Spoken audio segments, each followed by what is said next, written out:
कुरान में हज़रत इदरीस अलैहिस्सलाम का नाम 2 मुकाम पर आया है। एक सूरह अंबिया में जहाँ अल्लाह ने फरमाया है कि इस्माइल और इदरीस और जुल्किफल को भी याद करो, ये सब्र करने वाले थे और हमने इनको अपनी रहमत में दाखिल किया, बेशक वो नेक थे। दूसरी मुकाम सूरह मरियम जहाँ अल्लाह ने फरमाया और किताब यानी कुरान में इदरीस का भी जिक्र करो, वो निहायत सच्चे थे और हमने उनको ऊंची जगह पर उठा लिया। हज़रत इदरीस अलैहिस्सलाम एक मशहूर नबी थे। वो हज़रत आदम अलैहिस्सलाम की वफ़ात से तकरीबन 100 साल बाद और हज़रत नूह अलैहिस्सलाम से 1000 साल पहले शहर बाबुल में पैदा हुए। उन्होंने हज़रत शीस अलैहिस्सलाम से इल्म हासिल किया, इल्म नुजूम, इल्म हिसाब, सिलाई नापतोल, असलिहाजी साजी और फ़न तहरीर, किताबत के मौजूद और बानी हज़रत इदरीस अलैहिस्सलाम है। उनके ज़माने में 72 ज़बानें बोली जाती थीं। अल्लाह ताला ने उनको सारी ज़बानें सिखाई, चुनांचा वो लोगों से उन्हीं ज़बान में बातचीत भी किया करते थे। कुरान पाक में उनका इस तरह से जिक्र किया गया है कि वो बड़े सच्चे और सब्र करने वाले नबी थे। उनको कुर्ब खुदाबंदी का ऊंचा मर्तबा अता किया गया था।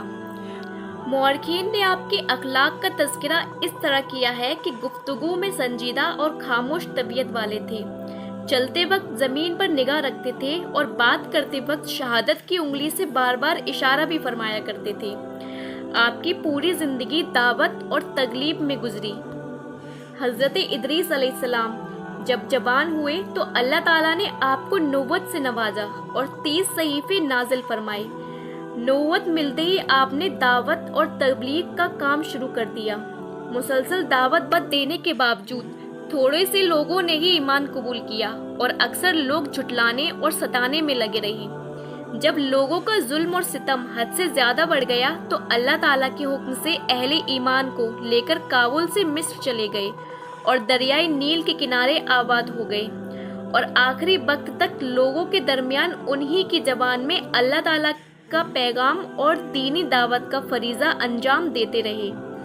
उनकी शरीयत और दावत का खुलासा ये था कि तौहीद पर ईमान लाओ, आखिरत की निजात के लिए अच्छे अमल करो, तमाम कामों में अदल और इंसाफ करो, अय्यामे बीच के रोज़े रखो, ज़कात अदा करो, नशा आवर चीज़ों से परहेज़ करो, शरीयत के मुताबिक अल्लाह की इबादत करो, वगैरह वगैरह। आप हज़रत इदरीस अलैहिस्सलाम ने अपनी उम्मत को आने वाले नबियों के बारे में भी बताया। अल्लाह ने हज़रत इदरीस अलैहिस्सलाम की तरफ वही नाजिल फरमाई कि अल्लाह आपके अमाल में रोज़ाना तमाम इंसानों के नेक अमाल के बराबर इजाफा करेगा। इसके बाद आपके दिल में ये ख्वाहिश पैदा हुई कि उनकी नेकियों में बहुत इजाफा हो। आपके पास एक फरिश्ता आया जो कि आपका दोस्त था। उन्होंने उससे कहा कि मेरे बारे में मौत के फरिश्ते से बात करो ताकि मुझे दुनिया में रहने की और मोहलत मिले जिससे मैं ज़्यादा नेकियां कर सकूं। फरिश्ते ने उन्हें अपने परों में छुपा लिया और आसमान की तरफ चल पड़ा। आप चौथे आसमान पर पहुंचे। वहां आपको मलकुल मौत यानी मौत के फरिश्ते ऊपर से आते दिखे। इदरीस अलैहिस्सलाम के फरिश्ते दोस्त ने मलकुल मौत से उस मामले में बात की जो आपने उस फरिश्ते से कही थी। तो मलकुल मौत ने पूछा कि इदरीस अलैहिस्सलाम है कहाँ? तो फरिश्ते ने कहा वो मेरी पीठ पर हैं। मलकुल मौत ने जवाब दिया कि ताज्जुब है, मुझे अल्लाह ने हुक्म देकर भेजा था कि मैं इदरीस अलैहिस्सलाम की रूह चौथे आसमान पर कब्ज करूं और मैं सोच रहा था कि इदरीस अलैहिस्सलाम ज़मीन पर हैं, फिर भला मैं उनकी रूह चौथे आसमान पर कैसे कब्ज करूं? चुनांचे मलकुल मौत ने हज़रत इदरीस अलैहिस्सलाम की रूह कब्ज की। एक रिवायत में ये भी आता है कि हज़रत इदरीस अलैहिस्सलाम ने मलकुल मौत से कहा कि मुझे मौत का मज़ा चखना है और मुझे जन्नत और जहन्नम की सैर कराओ। फिर आपकी रूह कब्ज की गई और जहन्नम और जन्नत की सैर कराई। आपको जन्नत की नेमत इतनी पसंद आ गई कि आपका जी ना चाहा कि यहाँ से वापस जाए। फिर मलकुल मौत ने हज़रत इदरीस अलैहिस्सलाम को वापस चलने को कहा तो आपने फरमाया अल्लाह का कानून है, हर जानदार को मौत का मज़ा चखना है। मैंने चख लिया, जहन्नम भी देखी और जन्नत भी। अल्लाह का कानून है जो एक बार जन्नत में चला जाए फिर वो वहाँ से नहीं निकल जाएगा।